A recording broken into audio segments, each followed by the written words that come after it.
예, 안녕하십니까. 부동산 경제론 이범웅입니다. 오늘은 6주차이고요. 첫 번째 시간입니다. 먼저 지난 시간에 했던 거 잠깐 요약하고 그리고 나서 이제 진행을 하도록 하겠습니다. 지난 시간에 했던 거 5주차에 했던 것은 이제 그 주택 공급 곡선의 기울기와 가격 변동성, 경제적 후생의 측정, 그리고 이제 완전 경쟁 시장의 균형과 경제적 후생, 뭐 이런 것들을 이제 살펴봤습니다.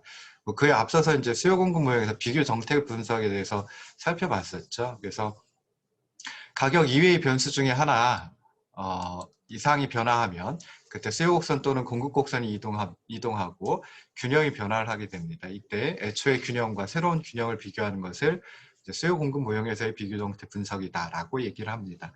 먼저 이제 수요의 증가를 예를 들어가지고 설명을 드렸었는데요. 도시의 인구가 증가를 하면 이제 주택에 대한 수요가 증가를 하고 그래서 수요 곡선이 우측으로 이동을 하게 됩니다. 그래서 애초의 균형은 애초의 수요 곡선 D0 그리고 공급 곡선 S가 만나는 점 E0이고요. 새로운 균형은 새로운 수요 곡선 D1과 공급 곡선 S가 만나는 점 E1점이었습니다. 그래서 결과적으로 주택 시장의 균형 가격은 상승하고 균형 거래량은 증가한다라고 하는 것을 이제 찾아볼 수 있었죠. 그리고 공급의 증가에 대해서도 예를 들었습니다. 그래서 새로운 공법이 도입되어서 생산 비용이 감소하면 주택의 공급 곡선이 우측으로 이동을 하게 되고요.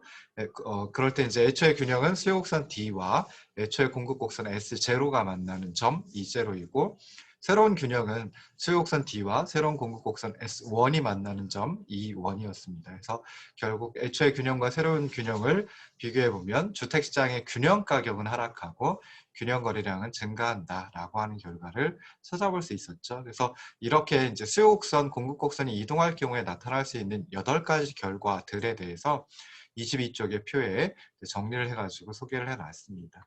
자, 다음에 살펴본 게 주택 공급 곡선의 기울기와 가격 변동성이었습니다.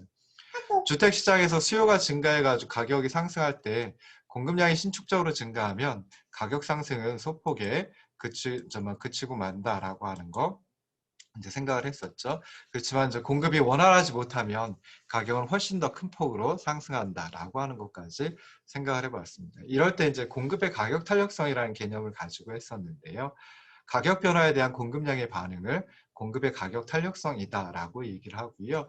공급의 가격 탄력성을 조금 더 엄밀하게 정의를 하면 가격이 1% 상승할 때 공급량이 몇 퍼센트 증가하는지를 나타내 준다라고 생각을 하시면 좋을 듯 싶습니다. 근데 공급 곡선이 직선인 경우에 그때는 이제 일반적으로 공급 곡선의 기울기가 완만할수록 즉 수평선에 가까울수록 탄력적이다. 공급의 가격 탄력성이 더 커진다. 뭐 이렇게 이제 주로 생각을 할 수 있습니다. 그래서 23쪽의 그림을 가지고 살펴봤었는데요. 두 그림이 나옵니다. 그래서 각각 공급이 비탄력적인 경우 그리고 탄력적인 경우를 위 그림, 아래 그림 해가지고 이제 해놨고요. 두 그림에서 이제 SM, SM 프라임 해가지고 그 SM이라고 하점자를 써놓은 건 이제 중기 공급 곡선, SL, SL 프라임 해가지고 아래 첨자로 L을 써놓은 것은 이제 장기 공급 곡선을 의미하는데 일반적으로 중기에 비해서 장기에 공급이 더 탄력적이 되니까 이제 수평선에 가까워진다라고 생각을 해볼 수 있습니다. 그래서 위쪽 그림 보시면 주택 공급이 비탄력적인 경우죠. 그래서 이럴 때 소득 또는 인구가 증가해가지고 수요 곡선이 우측으로 이동하면 주택 가격은 P0에서 P1으로 큰 폭으로 상승을 하고요. 장기적으로는 다시 P2로 조금 하락한다라고 하는 걸 살펴볼 수 있었습니다. 이에 비해서 주택 공급 곡선이 탄력적인 경우 아래 그림이었죠. 수요가 증가하면 주택 가격은 P0에서 P1 프라임으로 소폭 상승을 하고 장기적으로는 또 P2 프라임으로 조금 하락을 하게 됩니다. 따라서 공급이 탄력적일수록 수요 증가에 따른 가격 변동 폭이 적다라고 하는 걸 살펴볼 수 있었죠. 자, 그런데 정말 이런 현상은 가격 상승 기대에 따라 가지고 가격이 상승할 것이라는 기대에 따라 가지고 수요가 증가하는 경우에도 마찬가지였습니다. 그래서 이럴 때도 주택 가격에 미치는 영향은 공급 곡선의 기울기에 달려 있다라고 하는 거 생각을 하시면 좋을 듯 싶습니다. 자, 24쪽의 그림에서는 주택 공급의 탄력성이 높아지는 것과 비탄력적인 공급 곡선의 우측 이동, 이 주택 가격에 미치는 효과는 다르다라고 하는 걸 설명했습니다. 그래서 주택 공급이 비탄력적인 경우 수요가 증가하면, 그래서 수요 곡선이 우측으로 이동하면 가격은 P0에서 P1으로 상승을 하고요. 그런데 이럴 때 이제 가격이 상승하니까 이것을 대응해 가지고 정부가 비탄력적인 공급을 증가시킨다, 즉 우측 이동시킨다라고 하면 가격은 P2로 하락합니다. 그렇지만 민간의 입장에서는 정부의 개입을 가격 상승의 신호로 인식을 하게 되고요. 그러다 보면 다시 수요가 증가해서 우측 이동한다. D1에서 DG로 우측 이동하게 되고요. 이에 따라서 주택 가격이 P2보다 더 높은 P3로 상승한다. 그러니까 처음에 애초에 정부가 개입하기 이전에 이제 P1이었죠. P1으로 상승을 했는데 그것보다 더 높은 P3로 상승할 수 있다라고 하는 걸 설명을 드렸습니다. 그래서 결국 공급의 탄력성을 높이는 것이 아니라 비탄력적인 공급을 증가시키는 이런 정책은 가격 변동폭을 오히려 상대적으로 더 커지게 한다. 따라서 비탄력적인 공급을 증가시키는 정책보다는 공급의 탄력성을 높이는 그런 정책이 훨씬 더 바람직하다라고 하는 거 설명을 드렸습니다. 자, 그리고 나서 이제 시장 균형과 경제적 후생에 대해서 살펴봤었죠. 그래서 시장에서의 경제적 후생이라고 하는 것은 그 시장에 참여하는 경제 주체들의 후생 수준의 합계를 의미합니다. 그래서 일반적으로는 소비자 잉여와 생산자 잉여의 합, 즉 총잉여로 경제적 후생을 측정할 수 있습니다. 자, 소비자 잉여를 먼저 봤는데요. 소비자 잉여를 보기 위해서 수요 곡선의 높이에 대해 다시 한번 생각을 해봤었죠. 그래서 소비자가 마지막 한 단위에 대해 얻는 추가적인 편익, 이게 이제 수요 곡선의 높이를 의미한다라고 생각을 하시면 되고요. 그래서 결과적으로 소비자가 추가로 지불하려고 하는 최대한의 금액, 즉 지불 의사 가격, 수요 가격을 의미한다라고 생각을 하시면 좋을 듯 싶습니다. 그래서 소비자는 가격이 주어지죠. 그래서 주어진 가격, 시장에서 수요와 공급에 의해 결정된 가격 P0가 주어지면 그 주어진 가격과 한계 편익이 같아지는 수요량 Q0를 결정한다, 선택한다 이렇게 생각해 볼 수 있습니다. 그래서 소비자 잉여를 갖다가 계산할 때는 소비자 잉여는 먼저 소비자가 시장에 참여하여 얻는 가외의 이득, 보너스이다라고 생각해 볼 수 있고요. 계산할 때는 총 편익에서 실제 지불 금액을 빼주면 됩니다. 그래서 구입량 Q0까지 수요곡선 아래의 면적에서요. P0의 가격이 Q0만큼 구입을 했으니까 P0 곱하기 Q0 해준 거를 빼주면 됩니다. 그래서 이걸 다시 한번 그래프에서 생각을 해보면은 구입량 Q0까지 수요곡선 아래 P0에서의 수평선 위에 있는 삼각형의 면적이다. 그래서 수요곡선 아래 그리고 P0에서의 수평선 위에 있는 삼각형의 면적, 이게 이제 소비자 잉여이다 라고 생각을 하시면 좋을 듯 싶습니다. 그래서 소비자 잉여는 수요곡선이 우하향하기 때문에 발생을 하고요. 그 소비자 잉여의 크기는 수요곡선의 기울기에 따라 달라질 수 있다라고 하는 거 생각을 해보시면 좋을 듯 싶습니다. 가격이 하락하면 소비자 잉여는 증가하고요. 가격이 상승하면 소비자 잉여는 감소합니다. 그래서 소비자들은 가격이 하락하는 것을 더 좋아한다. 뭐 이렇게도 이제 생각을 해볼 수 있죠. 자, 그리고 나서 이제 생산자 잉여에 대해서 살펴봤습니다. 생산자 잉여는 프로듀서 서플러스 앞잡다가 PS라고 보통 표현을 합니다. 소비자 잉여는 컨슈머즈 서플러스 앞잡다서 CS라고 보통 표현을 하죠. 그래서 생산자 잉여 하기 전에 또 공급 곡선의 높이에 대해서 생각을 해봤습니다.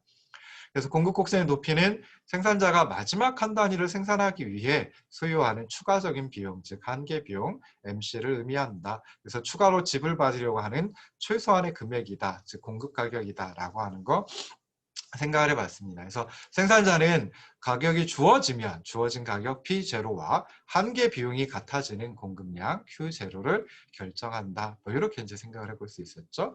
생산자 잉여 PS라고 하는 것은 생산자가 시장에 참여하여 얻는 가외 이득, 보너스이다라고 생각을 해볼 수 있습니다. 그래서 실제 판매 수입에서 총 비용을 빼가지고 구할 수 있는데요.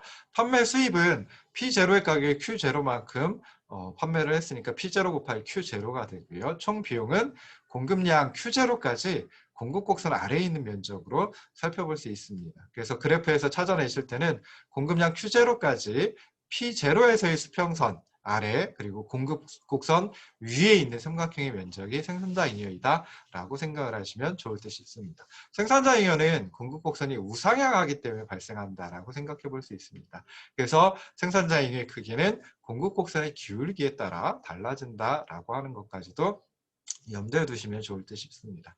가격이 상승하면 생산자 잉여는 증가하고요. 가격이 하락하면 생산자 잉여는 감소합니다. 그래서 생산자들은 가격이 상승하는 것을 좋아한다라고 생각을 해볼 수 있죠. 자, 마지막으로 이제 경제적 후생에 대해서 생각을 해봤는데요.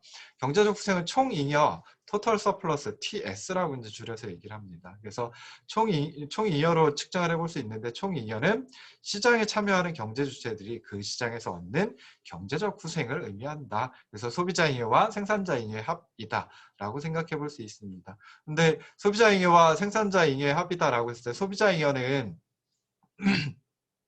총편익에서 실제 지불 금액을 빼준 거고요. 생산자 잉여는 실제 판매 수입에서 총 비용을 빼준 겁니다. 근데 일반적으로 시장에 다른 주체가 참여하지 않고 소비자와 생산자만 참여한다라고 하면 소비자가 실제로 지불한 금액은 생산자가 실제로 판매 수입하고 마찬가지가 됩니다. 그래서 이 둘은 똑같은 크기니까 하나는 플러스 하나는 마이너스로 들어와 있어서 상쇄돼 날아가 버리고요. 그래서 결국 총잉여는 어떻게 계산할 수 있느냐? 총편익에서 총 비용을 빼준 걸로 또 이제 찾아볼 수 있습니다. 그래서 총편익은 수요곡선 아래에 있는 면적, 총비용은 공급곡선 아래에 있는 면적이기 때문에 그래프에서는 총잉여를 구할 때 수요곡선 아래의 면적에서 공급곡선 아래의 면적을 빼서, 즉 수요곡선과 공급곡선 사이에 있는 그 면적으로다가 구할 수 있다라고 생각을 해보시면 좋을 듯 싶습니다. 그래서 시장 전체적으로 보면 이러한 총잉여, 경제적 후생, 이것이 이제 가장 커지게 하는 그런 자원 배분이 효율적이다라고 하는 것도 이제 생각해 볼 수 있습니다.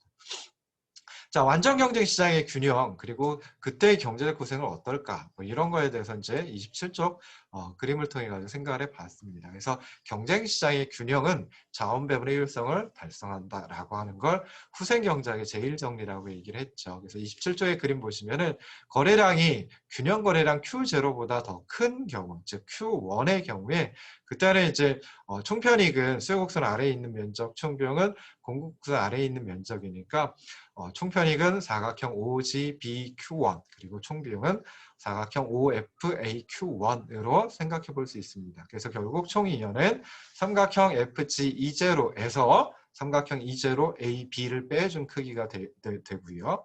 자, 거래량이 균형 거래량 Q0보다 더 적은 Q2이다라고 하면 그때는 총편익은 수요곡선 아래에 있는 면적은 사각형 OGA'Q2 그리고 총비용 공급곡선 아래에 있는 면적은 사각형 OFB'Q2입니다. 그래서 결국 총잉여는 사각형 FGA'B'으로다가 이제 찾아볼 수 있죠. 그래서 균형 거래량, 마지막으로 균형 거래량 Q0를 할 때는 어떻게 되느냐라고 했을 때 총편익 수요곡선 아래에 있는 면적은 사각형 OG20Q0 그리고 총비용 공급곡선 아래에 있는 면적은 사각형 OF20Q0로 측정을 할 수 있습니다. 그래서 결국 그 둘의 차이 총잉여는 삼각형 FG20가 되고요. 결국 경쟁 균형에서의 거래량 Q0일 때 그때 경쟁 후생, 즉 총잉여가 삼각형 FG2'E0로 삼각형 FG2'Z로 가장 커진다라고 하는 걸 찾아볼 수 있습니다. 그래서 사회적으로 가장 바람직한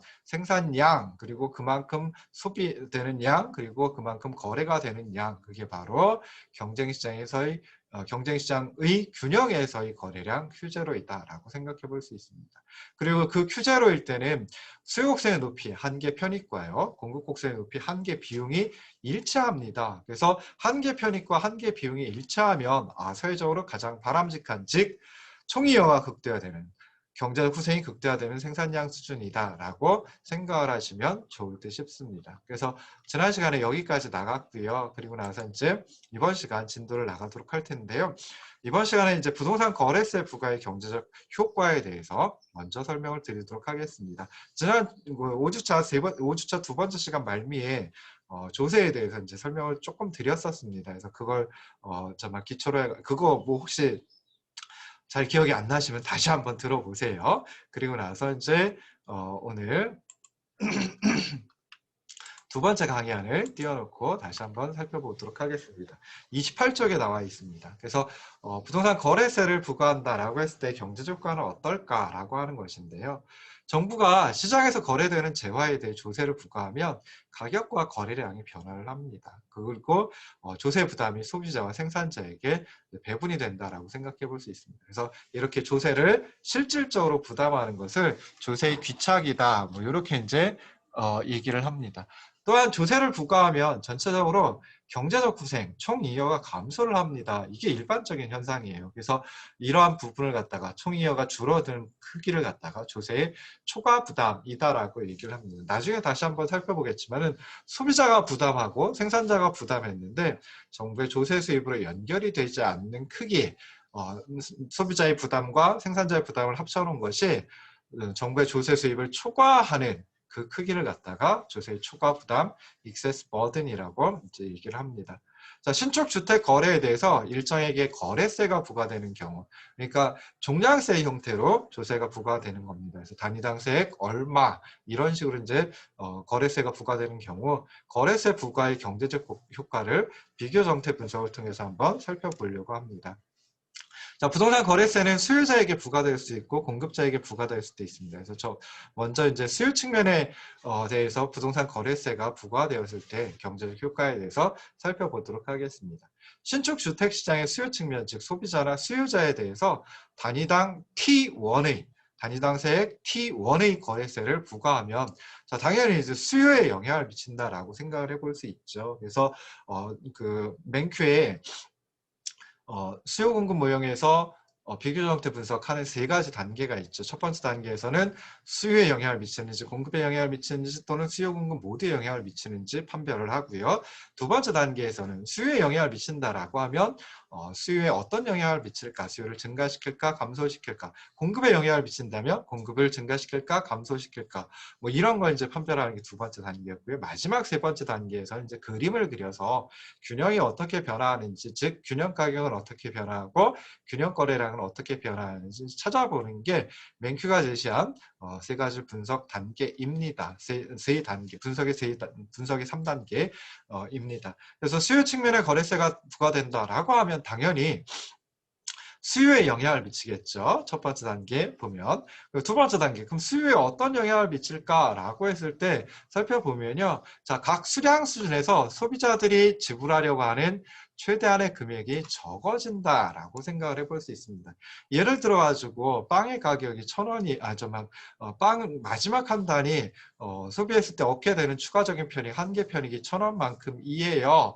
자, 그런데 이 중에 단위당 세액 100원으로다가 정부가 빵 한 단위에 대해서 세금을 매긴다라고 하면 그때는 어떻게 될까요? 내가 실제로 얻는 추가적인 편익, 한 개 편익은 1,000원이지만 그렇지만 정부한테 100원을 지불을 해야 됩니다. 그러니까 900원만큼 실제로 지불하려고 하는 용의가 생기겠죠. 그래서 실제 지불하려고 하는 최대한의 금액, 지불 의사 가격, 그리고 수요 가격은 1,000원이 아니라 세금을 빼준 단위당 세액 100원을 빼준 900원이다라고 생각해 볼 수 있습니다. 그래서 수요 곡선은 단위당 세액 T1만큼 아래쪽으로 이동을 합니다. 아래쪽으로 이동을 하니까 좌측으로 이동한다라고 생각해 볼 수 있죠. 그래서 그림에서 보시면은 D0에서 D1으로 아래쪽으로 이동한다라고 하는 걸 생각을 해볼 수 있습니다. 공급 곡선은 이동하지 않죠. 자, 그러면 이제 애초의 균형 그리고 새로운 균형 찾아보시면 됩니다. 애초의 균형은 수요 곡선 D0와 그리고 공급 곡선 S가 만나는 E0점이 애초의 균형입니다. 그런데 새로운 균형은 조세가 부과된 이후에 과세 이후에 부동산 거래세 과세 이후에 수요 곡선 D1과 그리고 공급 곡선 S가 만나는 B점 또는 E1점이 이게 이제 새로운 균형점이 돼버리죠. 그래서 비교를 해보면 새로운 균형점 그리고 애초의 균형점 비교를 해보면은 애초의 균형점에서의 균형 가격은 P0 그런데 새로운 균형점에서의 균형 가격은 PS1이 됩니다. 그러니까 균형 가격은 하락한다라고 하는 걸 살펴볼 수 있고요. 그리고 균형 거래량은 어떻게 될까요? 애초에 균형 E0에서 균형 거래량은 Q0이고요. 그리고 새로운 균형에서 균형 거래량은 Q1입니다. 그러니까 균형 거래량이 감소한다라고 하는 결과를 찾아낼 수 있습니다. 자, 그런데 여기서 하나 더 생각해 볼 거는요. 자, 이렇게 소비자와 생산자가 주고받는, 그러니까 실제로 지불하고 지불받는 가격은 PS1이 됩니다. 그런데 아까 처음에 뭐였어요? 부동산 거래세를 정부가 수요 측면에 부과를 했거든요. 그럼 수요자, 소비자가 정부한테 단위당 세액 T1만큼 세금을 지불을 해야 됩니다. 그러면은 소비자가 실질적으로 지불하는 가격은 생산자에게 지불하는 가격 PS1에다가 단위당 세액 T1을 합친, 그 둘을 합친 게 결국 뭐가 되냐면은 PD1이 됩니다. 그래서 소비자가 실질적으로 납부하는 정부에 실질적으로 지불하는 가격은 PD1이 되고요. 생산자는 소비자한테서 지불받는 가격 PS1. 그래서 그 두 가격 사이에 뭔가 이제 차이가 발생을 하는 거죠. 이걸 갖다 이제 가격 쐐기라고 생각을 하시는 분들도 말씀을 하시는 분들도 있습니다. 자, 그럼 소비자의 입장에서는 과세 전에 지불하는 가격 P0보다 과세 후에 실질적으로 지불하는 가격 PD1 이 더 높습니다. 그러니까 어떻게 되겠어요? 소비자 잉여가 그만큼 줄어든다. 즉 다시 말해서 소비자 잉여 줄어든 것만큼 소비자가 부담한다라고 생각을 해볼 수 있습니다. 그런데 자, 과세 후에 생산자가 과세 후에 생산자가 지불받는 가격은 PS1이고요. 이것은 과세 전 가격 P0보다 더 낮습니다. 생산자의 입장에서는 지불받는 가격이 낮아지기 때문에 생산자 잉여가 줄어든다라고 생각해 볼 수 있죠. 그래서 생산자 잉여 줄어든 것만큼 그만큼이 바로 생산자가 부담하는 크기이다. 생산자의 부담이다라고 생각해 볼 수 있습니다. 자, 그러면 소비자 잉여는 자 한번 따져볼까요? 과세 전에는 어떻게 돼요? P0의 가격에 Q0만큼 구입을 할 수 있었어요. 그러니까 수요 곡선 D0 밑에 있으면서 그러면서 가격에서의 수평선, P0에서의 수평선 위에 있는 면적, 즉 다시 말해서 삼각형 P0, F 그리고 E0 요게 이제 과세 전 소비자 잉여였습니다. 근데 과세 후에 소비자 잉여는 어떻게 될까요? 과세 후에는 실질적으로 지불하는 가격 PD1이 되고요. 그리고 구입하는 양은 Q1이 됩니다. 거래량 Q1이 돼요. 그래서 수요곡선 아래에 있으면서 PD1이라는 가격에서의 수평선 위에 있는 면적 따져보면은 삼각형 PD1, F, 그리고 A 요만큼이 이제 과세 후에 소비자 잉여가 돼버려요. 그럼 과세 전 소비자 잉여가 과세 후 소비자 잉여보다 훨씬 더 크죠? 훨씬 더 큰데 얼마만큼 더 크냐라고 하면은 요 사각형 P0, PD1, 그리고 A, E0만큼 소비자 잉여가 줄어든다. 라고 생각해 볼 수 있습니다. 그래서 과세, 부동산 거래세 부과 때문에 소비자 잉여는 P0, PD1, A, E0만큼 줄어든다 라고 생각하시면 되고요. 생산자는 어떻게 될까요? 생산자 잉여는 자 과세 전에는 P0의 가격에 Q0만큼 판매를 했습니다. 그러니까 생산자 잉여 따질 때 어떻게 하시면 돼요? 가격 P0에서의 수평선, 가격 P0에서의 수평선 아래에 있으면서 공급 곡선 위에 있는 면적 가지고 보시면 되죠. 그러니까 삼각형 G, P0, E0 요만큼이 과세 전 균형이었습니다. 죄송합니다. 과세 전 생산자 잉여였습니다. 과세 후에는 PS1의 가격을 지불받고 Q1만큼 판매를 하거든요. 그래서 PS1에서의 수평선 그리고 공급 곡선 위에 있는 면적 PS1에서의 수평선 아래에 있고 그 다음에 공급 곡선 위에 있는 면적이 이제 생산자 잉여가 돼요. 그래서 삼각형 G, PS1 그리고 B 요만큼이 이제 과세 후에 생산자 잉여가 됩니다. 그러면은 과세 전 생산자 잉여하고 과세 후 생산자 잉여를 비교해 보면은 과세 후 생산자 잉여는 요 사각형 PS1 그리고 P0, E0, B만큼 더 적다라고 생각을 해볼 수 있습니다. 그래서 생산자 잉여가 줄어들었으니까 이만큼이 바로 생산자의 부담이다라고 생각해 보실 수 있어요. 자, 그런데 정부의 정부가 시장에 개입을 한 거죠. 그러니까 정부가 가져가는 게 있습니다. 정부가 조세를 부과를 했으니까 그만큼 조세 수입을 얻게 되겠죠. 그래서 그 정부의 조세 수입도 뭐 정부가 뭐 이상한 데 쓰지 않는다라고 하면 그만큼도 결국은 그 정말 경제 또는 이 시장에서 얻게 되는 잉여이다라고 생각해 볼 수 있거든요. 그래서 정부의 조세 수입은 얼마만큼이 될까요? 단위당 T1의 세액으로 Q1만큼 Q1의 정말 거래량만큼 부과를 하는 거죠. 그래서 과세 후의 거래량이 Q1이고 여기에 대해서 매 단위마다 한 단위 한 단위마다 T1의 세액을 갖다 부과를 하기 때문에 요 Q1 곱하기 T이다라고 생각해 볼 수 있습니다. 자, 요 두 수요 곡선의 차이가 D0와 D1의 차이, 수직 거리가 T1이었죠. 그럼 여기서도 PD1과 PS1의 차이 요만큼이 단위당 세액 T1과 정확하게 똑같습니다. 그래서 그만큼에다가 PD1과 PS1의 차이 그만큼에다가 Q1의 과세 후 거래량 곱해주면은 어떻게 나오느냐? 정부의 조세 수입은 PS1, PD1, A 그리고 B 요만큼이 정부의 조세 수입이 됩니다. 자, 그러면 이제 생각해 볼 거, 과세 후의 총이익은 얼마일까? 과세 전의 총이익은 얼마일까? 생각해 보면 되죠. 과세 전의 총이익은 소비자잉여 삼각형 P0 F20에다가 생산자잉여 과세 전 생산자잉여 삼각형 G PS1 B가 아니죠. 죄송합니다. 과세 전의 생산자잉여는 삼각형 G P0, E0였죠. 그래서 이 둘을 갖다가 과세 전 소비자잉여, 과세 전 생산자잉여를 합쳐주면은 그러면은 과세 전의 총잉여는 삼각형 G, F, E0이다라고 생각해 볼 수 있습니다. 과세 후의 총잉여는 어떻게 될까요? 과세 후의 소비자잉여, 삼각형 PD1, F 그리고 A였죠. 그리고 과세 후의 생산자잉여는 삼각형 G, PS1, B였어요. 그리고 과세 후에는 정부가 조세 수입을 거두는데 그만큼이 PS1, 사각형 PS1, PD1, A, B였죠. 그래서 이걸 갖다 다 합쳐놓으면 소비자잉여, 생산자잉여, 그리고 정부의 조세 수입 다 합쳐놓으면 사각형 G, F, A, B 요만큼이 바로 과세 후의 총이익가 됩니다. 그럼 과세 후의 총이익은 과세 전의 총이익보다 얼마만큼 줄어들었을까요? 삼각형 B, A, E0만큼 줄어들었죠. 그래서 이놈을 갖다가 뭐라 그런다?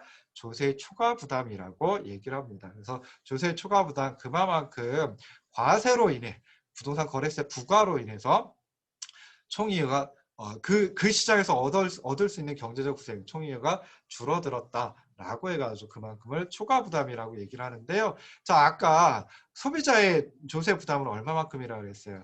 과세 후 소비자잉여에서 과세 전 소비자잉여에서 과세 후 소비자잉여를 빼주면 그만큼이 소비자가 요 조세 때문에 조세 때문에 잃어버리는 소비자잉여의 크기죠. 그만큼 조세 부담을 했다라고 생각해 볼 수 있어요. 그래서 소비자는 사각형 P0, PD1, 죄송합니다. 다시요. 사각형 P0, 사각형 PD1, A, E0. 요거 직사각형은 아니에요. 그래서 요 사각형만큼 소비자가 부담을 했고요. 생산자는 마찬가지로 과세 전 생산자잉여에서 과세 후 생산자잉여를 빼준 크기, 즉 사각형 PS1, P0, E0 그리고 B 요만큼 생산자가 부담한다라고 생각해 볼 수 있어요. 그래서 소비자가 부담했고 생산자가 부담했고 합치면 얼마가 되겠어요? 총 부담이 되겠죠? 그래서 합치면은 오각형 PS1, PD1, A, E0 그리고 B 요만큼이 소비자가 부담하고 생산자가 부담한 크기가 돼버려요.